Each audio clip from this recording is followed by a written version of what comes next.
Shalom, selamat pagi Bapak Ibu, saudara-saudari yang dikasih Tuhan dimanapun Anda berada. Kita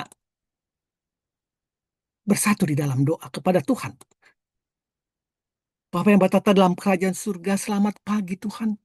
Terima kasih untuk hari yang baru yang Kau berikan buat kami. Ajar kami Tuhan untuk boleh mengaminkan segala apa yang Kau ucapkan di pagi hari ini.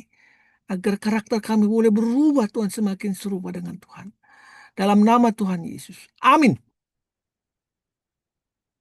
Tidak tahu mengasihi.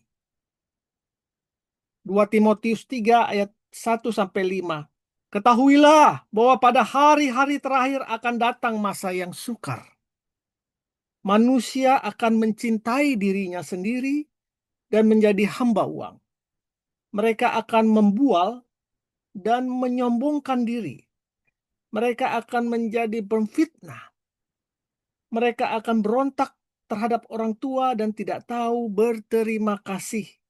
Tidak peduli agama, tidak tahu mengasihi, tidak mau berdamai, suka menjelekkan orang, tidak dapat mengekang diri, garang, tidak suka yang baik, suka berkhianat, tidak berpikir panjang, berlagak tahu, lebih menuruti hawa nafsu daripada menuruti Allah. Secara lahiriah mereka menjalankan ibadah mereka, tetapi pada hakikatnya mereka memungkiri kekuatannya. Jauhilah mereka itu. Rasul Paulus begitu detail, Bapak Ibu, menjabarkan sifat manusia di akhir zaman ini. Sehingga kita dapat jelas belajar, juga introspeksi kepada diri kita. Sifat-sifat jelek yang sudah ada, tetapi di akhir zaman ini, kualitasnya semakin meningkat.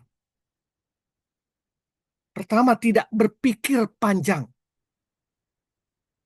Banyak orang sekarang berpikir pendek, yang sekarang berbuat dulu, urusan di belakangan.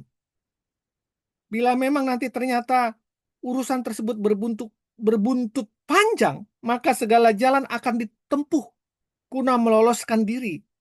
Sekalipun harus mengorbankan orang lain, mengambing hitamkan orang lain. Yang penting saya lolos. Tidak berpikir panjang. Yang kedua, berlagak tahu. Bila diajari bahwa hal itu salah, berdasarkan kebenaran Tuhan, engkau harus berjalan dalam kebenaran. Mereka tidak mau lagi menerima pengajaran-pengajaran yang sehat.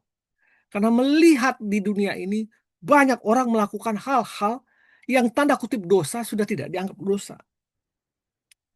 Mereka tidak lagi mau menerima pengajaran yang sehat. Karena akan datang waktunya orang tidak lagi menerima ajaran sehat, tetapi mereka akan mengumpulkan guru-guru menurut kehendaknya untuk memuaskan keinginan telinganya. Mereka akan memalingkan telinganya dari kebenaran dan membukanya bagi dongeng. 2 Timotius 4 ayat 3-4. Yang ketiga, lebih menuruti hawa nafsu daripada menuruti Allah. Firman Tuhan jelas mengatakan keadaan orang di akhir zaman. Mereka akan minum, makan, dan kawin mengawini. Artinya apa? Tujuan mereka adalah daging. Makan dan minum. Hidup dari roti. Dan kawin mengawini nafsu. Tujuan hidup mereka hanya satu, kepuasan duniawi. Mereka tidak percaya bahwa semuanya itu akan diadili oleh Tuhan. Terakhir, memungkiri kekuatan ibadah. Ini banyak sekali sekarang hamba-hamba Tuhan yang berani menyatakan hal-hal yang tidak benar, bahkan salah. Mereka sepertinya beribadah, tetapi sebenarnya memungkiri kekuatan ibadah itu.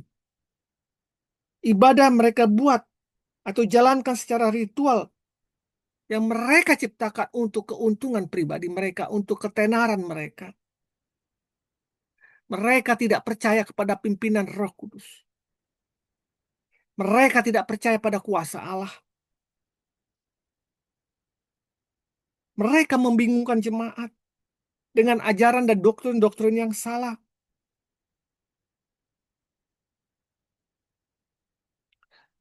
Bahkan pengelolaan gereja yang notabene rumah Allah itu dilakukan dengan dasar untung rugi.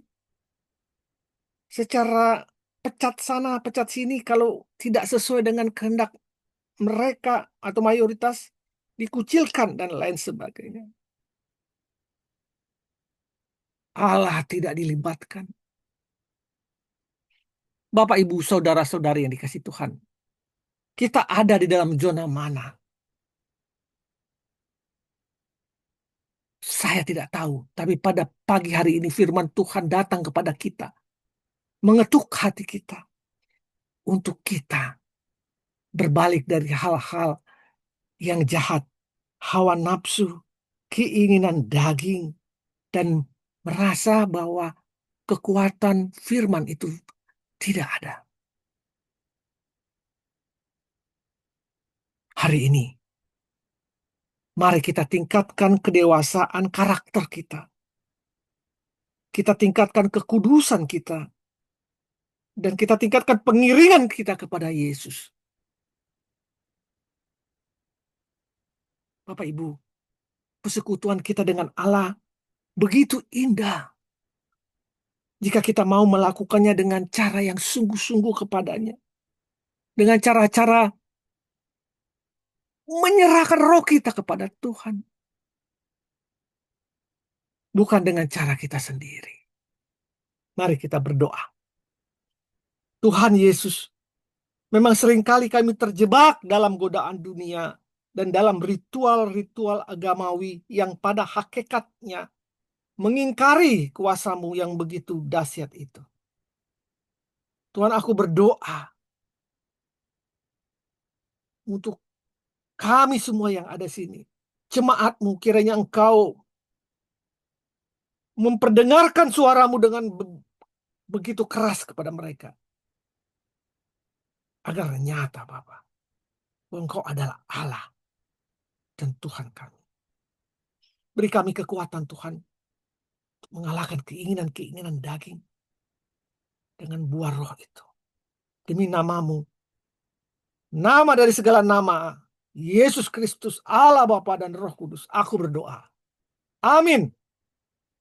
Memungkiri kuasa ibadah Allah sama saja dengan mempermainkan Allah. Selamat pagi, selamat berkarya. Tuhan Yesus memberkati kita semua. Amin. Amin. Amin.